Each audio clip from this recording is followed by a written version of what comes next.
Hello നമസ്കാരം. ക്ഷേത്ര സംബന്ധമായ ക്വസ്റ്റ്യൻ പാർട്ട് 3. കേരളത്തിലെ ഏറ്റവും വലിയ കൂത്തമ്പലം ഏതു ക്ഷേത്രത്തിലാണുള്ളത്? കേരളത്തിലെ ഏറ്റവും വലിയ കൂത്തമ്പലം ഏതു ക്ഷേത്രത്തിലാണുള്ളത്?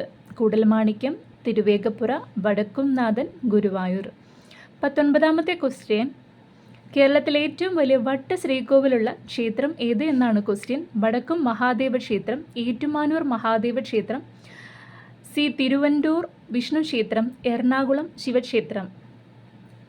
20ാമത്തെ ക്വസ്റ്റ്യൻ. നിത്യേന ബ്രാഹ്മണപ്പാട്ട് നടത്തിവരുന്ന കേരളത്തിലെ ക്ഷേത്രം ഏത് എന്നാണ് ക്വസ്റ്റ്യൻ. തിരുവഞ്ചിക്കുഴി മഹാദേവ ക്ഷേത്രം, തിരുവില്വാമല വില്വാദിനാഥ ക്ഷേത്രം, തിരുവൈരാണിക്കുളം ക്ഷേത്രം, തിരുവഞ്ചിക്കുളം ക്ഷേത്രം. 21ാമത്തെ ക്വസ്റ്റ്യൻ. കേരളത്തിലെ സൂര്യക്ഷേത്രം സ്ഥിതി ചെയ്യുന്ന ജില്ല ഏത് എന്നാണ്. കേരളത്തിലെ സൂര്യക്ഷേത്രം സ്ഥിതി ചെയ്യുന്ന ജില്ല എ എറണാകുളം, തൃശ്ശൂർ, കൊല്ലം, കോട്ടയം. ഗ്രഹണം ബാധിക്കാത്ത ക്ഷേത്രം ഏത് എന്നാണ് അടുത്ത ക്വസ്റ്റ്യൻ.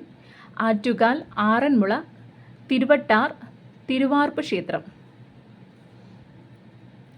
23ാമത്തെ ക്വസ്റ്റ്യൻ. കേരളത്തിലെ ഏറ്റവും പുരാതനമായ ക്ഷേത്രം ഏത് എന്നാണ്. കേരളത്തിലെ ഏറ്റവും പുരാതനമായ ക്ഷേത്രം ഏത് എന്നാണ് 23ാമത്തെ ക്വസ്റ്റ്യൻ. എ പത്മനാഭസ്വാമി ക്ഷേത്രം, ഗുരുവായൂർ ക്ഷേത്രം, ശബരിമല ക്ഷേത്രം, വൈക്കം മഹാദേവ ക്ഷേത്രം.